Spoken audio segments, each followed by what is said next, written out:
ஆமா, இந்த வானம் என்னென்னமோ போட்டு தக்கிட இருக்கு. அது பிரியாணியா நம்ம இப்ப சாலட் பண்றோம். கொஞ்சம் ஆனியன், கொஞ்சம் தயிர், தேவையான அளவு பச்சை மிளகாய், இந்த மாதிரி ஒரு பையன் செய்யறதுக்கு அந்த ஒரு வாய்ஸ் இருக்கீங்களா, அந்த வாய்ஸ்ல சொல்லுங்க. அதேதான் இந்த மாதிரி ஆனியன் ரைத்தா செஞ்சுட்டு இருந்தோம். டேஸ்ட் வச்சுன்னு பார்த்தா இந்த நக்கிட்டு மறுபடியும் அதை கைவிட்டு அது வேற எதுவும் இருக்காது.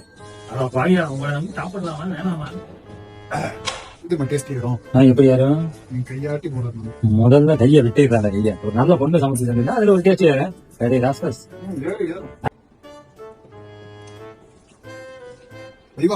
என்னமோ பண்ணி கொண்டு வந்து சாப்பிடுங்க. மனசு ஒரு ஆனந்த உணர்றதுக்கு காரணமே வெளியே கட்டிட்டு கையில அடிக்கிறது தான். வீக்கெண்டானா ஆணிகளுக்கு வந்துடும். நோ உள்ளாரே உணி கை நடி ஓட நீங்களும் தூங்குறோம். பைக்